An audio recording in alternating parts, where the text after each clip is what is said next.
What's up, everybody, and welcome to this episode of Dharma Essentials. This one is going to be all about plugin effects. They fall into four basic categories. You have dynamics, like compressors and limiters. You have tonal effects. There's going to be like EQs. You got distortion effects, like saturators. And finally, you have time-based effects. That's going to be your reverbs and your delays. Now, one element that could really benefit from all these effects is a vocal. So we're going to look at a vocal and see how it evolves as we add each effect. Let's take a look. I don't believe in miracles, flickers in the night.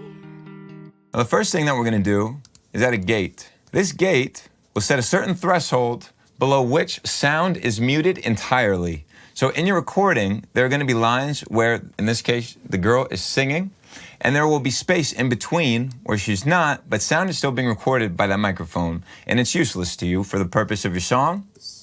So we can use a gate and set a certain threshold below which any audio is going to be muted entirely. So that you would call a dynamic plugin in the dynamic family. Next thing, also in the dynamic family, is a compressor.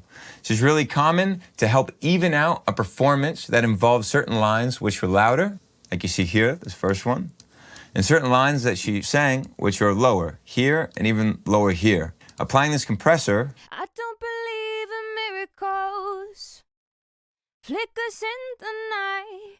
should, when we look at the audio result,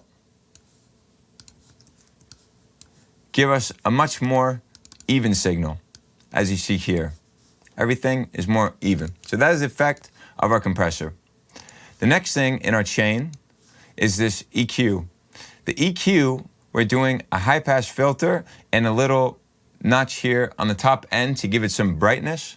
I don't believe in miracles, flickers in the night. And we're getting rid of this low end here, which really has no substance in terms of the vocal that we're trying to hear. So we can get rid of that, and we can focus only on the intended range of the singer, which falls around here.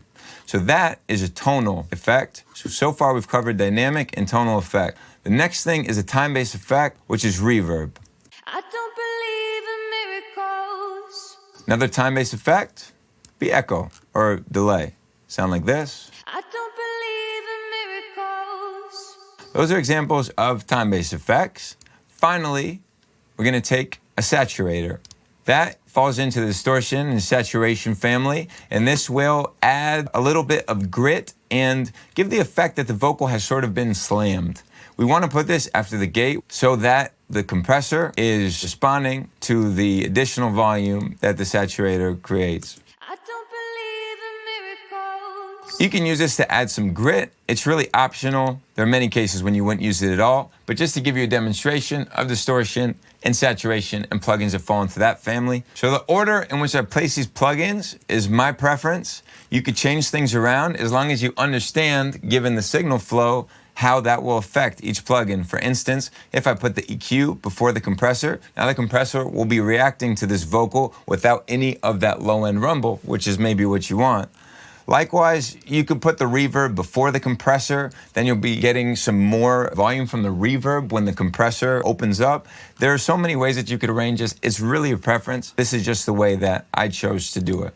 Now, with all these together, I don't believe in miracles, flickers in the night. sounds much more like a finished recording than this. I don't believe in miracles. All right, this has been our overview of the different plugin families, and I hope by understanding each of them, you're gonna make your vocals, your synths, your drums better. I'll see you in the next episode.